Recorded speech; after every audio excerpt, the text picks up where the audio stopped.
SKM super story channel में आपका स्वागत है। अभी का विषय है महात्मा जी की बिल्ली। एक बार एक महात्मा जी अपने कुछ शिष्यों के साथ जंगल में आश्रम बनाकर रहते थे। एक दिन कहीं से एक बिल्ली का बच्चा रास्ता भटककर आश्रम में आ गया। महात्मा जी ने उस भूखे प्यासे बिल्ली के बच्चे को दूध रोटी खिलाया। वह बच्चा वहीं आश्रम में रहकर पलने लगा।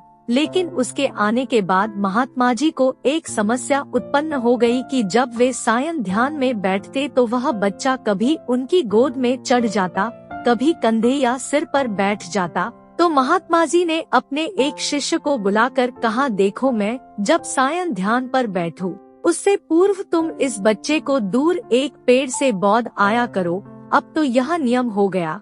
महात्मा जी के ध्यान पर बैठने से पूर्व वह बिल्ली का बच्चा पेड़ से बौधा जाने लगा।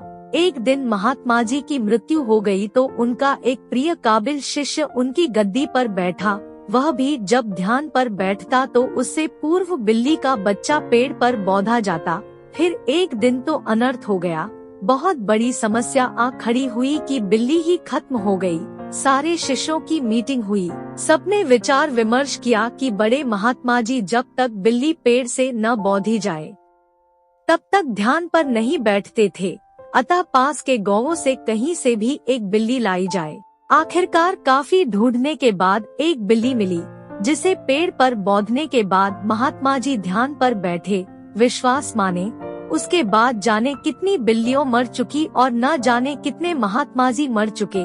लेकिन आज भी जब तक पेड़ पर बिल्ली न बौधी जाए तब तक महात्मा जी ध्यान पर नहीं बैठते हैं। कभी उनसे पूछो तो कहते हैं, यह तो परंपरा है, हमारे पुराने सारे गुरुजी करते रहे, वे सब गलत तो नहीं हो सकते। कुछ भी हो जाए हम अपनी परंपरा नहीं छोड़ सकते। यह तो हुई उन महात्मा जी और उनके शिष्यों की बात, पर कहीं न कहीं हम सबने भी एक नहीं अनेकों ऐसी बिल्लियों पाल रखी है। कभी गौर किया है इन बिल्लियों पर? सैकड़ों वर्षों से हम सब ऐसे ही और कुछ अनजाने तथा कुछ चंद स्वार्थी तत्वों द्वारा निर्मित परंपराओं के जाल में जकड़े हुए हैं।